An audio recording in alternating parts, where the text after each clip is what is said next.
Alhamdulillah, salatan wa salaman ala Rasulillah. Asyhadu an la ilaha illallah wahdahu la syarika lah wa asyhadu anna Muhammadan 'abduhu wa rasuluhu la nabiyya ba'dah. Allahumma shalli ala sayyidina Muhammad wa ala alihi wa ashabihi wa mawala. Amma ba'du fa ya ibadallah, ittaqullaha wa sari'u ila maghfiratin min rabbikum wa jannah. Wa qala Allah ta'ala fil Qur'anil Karim, a'udzu billahi minasy syaithanir rajim. Bismillahirrahmanirrahim. Inna a'tainakal kautsar fasalli li rabbika wanhar inna syani'aka huwal abtar. Shadaqallahul azim. Tamu Allah sidang jamaah Jumat rahimakumullah. Mari kita bersyukur kepada Allah. Alhamdulillahirabbil alamin. Sampai siang Jumat yang mulia ini Allah Subhanahu wa taala masih mencurahkan rahmat, nikmat dan karunia ke dalam kehidupan kita hingga dapat melangkahkan kaki, mengayunkan tangan ke rumah Allah yang mulia ini dalam rangka mempersiapkan bekal diri menghadap kepadanya. Insyaallah kapanpun hidup berakhir kita semua dalam keadaan husnul khatimah. Amin ya rabbal alamin. Saudaraku yang mulia, salawat dan salam kita peruntukkan buat Nabi kita Nabi Muhammad sallallahu alaihi wasallam. Kita ucapkan kalimat Allahumma shalli ala sayyidina Muhammad wa ala ali sayyidina Muhammad. Assalamu alayka ya Rasulullah, assalamu alayka ya Habiballah. Mudah-mudahan kita semua termasuk satu di antara umat beliau yang mendapatkan syafaatnya di yaumil mahsyar nanti. Amin ya rabbal alamin. Hadirin tamu Allah rahimakumullah. Khatib menghimbau, mengajak serta berwasiat kepada kita yang hadir, wa tazawwadu fa inna khairaz zadi taqwa. Mari kita persiapkan bekal diri kita. Sebaik-baiknya bekal untuk menghadap kepada Allah adalah berbekal dengan takwa. Jika takwa ini kita miliki, kebahagiaan lahir dan batin, keselamatan dunia wal akhirah dapat kita raih. Hikmah di balik ibadah kurban, itulah judul yang ditetapkan oleh IKMI wilayah Kota Pekanbaru pada Jumat kali ini. Saudaraku yang dimuliakan Allah Subhanahu wa taala. Qala Allah taala, telah berfirman Allah Subhanahu wa taala, a'udzu billahi minasyaitonir rajim. Bismillahirrahmanirrahim. Inna a'tainakal kautsar. Sesungguhnya kata Allah, kami telah memberikan kepadamu nikmat yang banyak. Yang mengatakan nikmat itu banyak Allah, Rabbus samawati wal ardh, pencipta dan pemilik langit bumi beserta seluruh isinya, dan yang maha ghaniyun wa hamidun, dan yang maha kaya, maha terpuji. Sedangkan yang menerima nikmat yang banyak itu adalah manusia. Yang memberi mengatakan nikmat itu banyak, tapi anehnya yang menerima selalu merasa kurang. Hadirin, betulkah nikmat itu kurang? Kata Allah Subhanahu wa taala, wa in tamuddu ni'matallah la tuhsuha. Jika maulah kalian menghitung nikmat-nikmat Allah, maka kalian takkan pernah sanggup untuk menghitungnya. Suatu kali umat Nabi Musa alaihissalam meminta kepada Nabi Musa alaihissalam untuk disampaikan kepada Allah Subhanahu wa taala bahwa dia hanya mau masuk surga dikarenakan amalnya, bukan karena rahmatnya Allah Subhanahu wa taala. Namun ketika kematiannya datang, ditimbanglah amal ibadahnya 500 tahun lamanya dibandingkan satu biji matanya. Apa yang terjadi? Rupanya nikmatnya satu biji mata lebih hebat dibandingkan amal seorang abid selama 500 tahun lamanya. Jadi kalau 500 tahun beribadah tak mampu membeli satu biji mata pemberian Allah Subhanahu wa taala, bagaimana kita nak membeli 2 biji mata? Bagaimana cara kita nak membeli otak pemberian Allah Subhanahu wa taala? Otak manusia itu kalau dijadikan seutas tali, maka dia mampu memutari bumi sebanyak 600 kali putaran. Belum lagi tulang belulang, belum lagi sel, belum lagi membran sel. Maka inilah nikmat Allah yang tidak terhenti dalam tubuh manusia. Tapi mengapa tetap manusia merasa kurang? Persoalannya hanya satu sahaja, saudaraku sedang jamaah Jumat. Apa dia? Qalilan ma tashkurun. Teramat sedikit manusia yang pandai bersyukur. Saudaraku sedang jamaah Jumat rahimakumullah, dengan nikmat yang banyak ini kita tak mampu membayar, tak mampu mengganti. Jangankan ganti untung, ganti rugi pun kita tak mampu. Jangankan mengganti, menghitung pun kita tak mampu. Andaikan kata Allah, kalian jadikan batang kayu sebagai penanya, air laut sebagai kerontang seluruh air laut, rupanya masih banyak lagi nikmat Allah yang belum kalian catatkan ke dalamnya.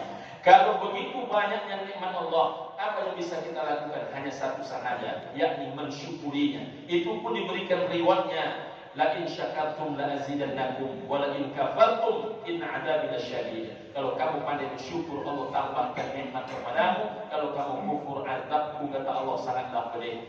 Saudaraku sedang jamaah Jumat rahimakumullah, bagaimana cara bersyukur kepada Allah? Dua diajarkan dalam surah Al-Kautsar ini, fasalli li rabbika wanhar. Maka salatlah kepada Rabbmu dan berkurbanlah. Mengapa salat dan berkurban? Salat menyangkut amal ibadah vertikal, hablum minallah, sedangkan berkurban menyangkut amal ibadah horizontal, hablum minan nas. Duribat alaihimud dillatu aynama sukifu illa bihablin minallah wa hablin minan nas. Akan ditimpakan kehinaan kepada manusia dimanapun mereka berada, kecuali yang baik hubungannya kepada Allah, hablum minallah, dan baik pula hubungannya dengan sesama manusia, hablum minan nas. Maka salat dan berkurban mewakili keduanya. Maka kurban ini sudah dilakukan semenjak zaman Nabi Adam alaihissalam, membuktikan rasa cinta, ketaatan dan kepatutan, ketaatan kepada Allah Subhanahu wa taala. Maka diujilah dua hamba manusia namanya Qabil dan Habil. Dengan cara apa? Berkurban. Qabil berkurban, Habil berkurban. Tapi rupanya kurbannya Qabil ditolak, sedangkan kurban Habil diterima. Mengapa demikian? Qabil berkurban dengan binatang terburuknya, sedangkan Habil berkurban dengan kurban terbaiknya. Jadi bukan berarti seluruh kita yang berkurban itu sama besar pahalanya. Semua kita yang berkurban itu semuanya diterima amal ibadah kurbannya. Belum tentu amal ibadah yang sama lalu diterima seluruh amal ibadahnya atau sama besar nilai pahalanya. Sahabat dirhamun, bisa saja kalah oleh Nabi, bisa saja kalah kata Nabi, orang yang mensodakohkan 1 dirham dibandingkan apa? Dibandingkan mi'ata alfi dirhamin, orang yang bersodakoh 100.000 dirham. Sebulan 1 dirham, sebulan satu lagi kurbannya ataupun sodakohnya 100.000 dirham. Kaifa ya Rasulullah? Kok bisa macam itu ya Rasulullah? Kata Nabi SAW, rajulun dirhamani, laki-laki yang pertama dia hanya punya 2 dirham, lalu 1 dirham diambilnya untuk bersodakoh, 1 dirhamnya lagi dia makan. Artinya dia bersodakoh dengan 50% hartanya, cuman angkanya yang 1 dirham. Sedangkan yang lain, warajulun malun kasirun, seorang laki-laki yang memiliki harta berlimpah ruah, lalu diambilnya fa'akhadha mi'ata alfi dirhamin, diambilnya 100.000 dirham, fatasaddaq, lalu dia bersedekah dengan 100.000 dirham itu. Angkanya memang 100.000 dirham, tapi itu hanyalah ujung-ujung hartanya saja. Hari ini orang punya sawit 50 hektar, berapa kurbannya? 2.800.000. Nenek-nenek tak punya kerja, hanya terima duit dari anaknya 200.000, 300.000 sebulan. Berapa kurbannya? 2.800.000 rupiah. Apakah sama kurban orang yang punya sawit 50 hektar dengan nenek-nenek yang tak punya pekerjaan nilai kurbannya? Inilah hebatnya orang-orang terdahulu, saudara sedang jamaah Jumat rahimakumullah. Maka apa kata Nabi SAW? Ma'amila adamiyun, tak satu pun amal ibadah anak cucu Nabi Adam fi yaumin nahri, pada hari raya kurban, ahabba ilallah azza wa jalla, amal ibadah yang paling dicintai oleh Allah azza wa jalla, min iraqatid dami, nama amal itu adalah menumpahkan darah kurban. Fa innaha la ta'ti yaumal qiyamati, sesungguhnya kurban kalian datang kepada kalian kata Nabi di hari kiamat nanti, biquruniha dengan tanduk-tanduknya, wa ash'ariha lengkap dengan bulu-bulunya, wa azlafiha lengkap pula dengan kulit-kulitnya. Kalau tanduknya menjadi saksi, kalau bulunya menjadi saksi, kalau kulitnya menjadi saksi, apatah lagi kepalanya, apalagi dagingnya, apalagi besarnya, apalagi duit banyak dan duit sedikitnya. Maka di ujung hadis kata Nabi, fatihu biha nafsa, semangati hati kalian untuk berkurban. Kurban ini kata dasarnya semangat, bukan mampu. Dasar katanya adalah mau. Bila orang mau, maka mampu bisa diciptakan. Tapi bila orang mampu tapi dia tak mau, maka mati mampunya oleh ketidakmauan. Maka jangan heran saudara, nenek-nenek kita di kampung halaman sana, baik di Bangkinang, di Sumatera Barat, dimanapun mereka berada, Kurban di kampung itu kerbau. Satu ekor kurban kadang di kampung itu 3 juta. 3 juta apa pekerjaan orang kampung? Coba tengok kalau kita balik kampung. Ada orang punya ruko kanan dan kiri. Tak ada orang punya ruko. Rumah pun kecil-kecil. Tapi kurban mereka, hasil kurban di kampung itu 18 ekor kerbau.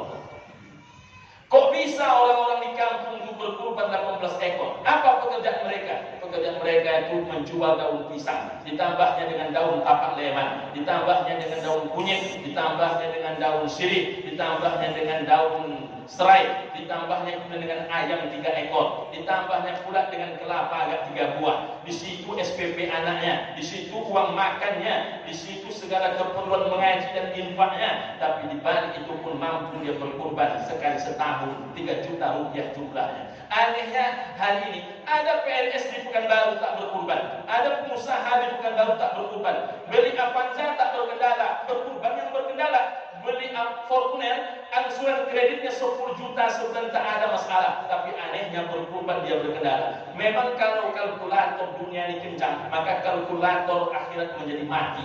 Ada orang yang mampu menghisap rokok 2 bungkus sehari. 1 bungkus rokoknya 35.000 rupiah kalau sempurna. 2 bungkus 70.000 rupiah. Dikali 365 hari 25.550.000 rupiah. Maka siapakah orang yang bisa berangkat umroh tiap tahun? Setiap orang yang bisa menghisap rokok 2 bungkus sehari. Maka di Malaysia orang yang bisa merokok itu haram menerima zakat. Mengapa diharamkan orang merokok menerima zakat? Karena orang merokok adalah orang-orang kaya. Tapi banyak orang yang mampu merokok 2 bungkus sehari tapi tak mampu untuk berkurban. 70.000 sehari untuk dibakar, ada duitnya, tapi 7.300 sehari untuk berkurban tak ada duitnya. Inilah muncung-muncung yang akan bertanggung jawab di hadapan Allah Subhanahu wa taala. Kalaulah penghisap rokok harus bertanggung jawab, begitu juga dengan tuan PNS, tuan polisi, tuan tentara. Hartamu Allah yang Maha tahu. A'lamu ghaibas samawati wal ardh, yang Maha tahu segala rahasia langit dan bumi. Kalau duniamu mampu engkau beli, mengapa akhirahmu begitu lemah?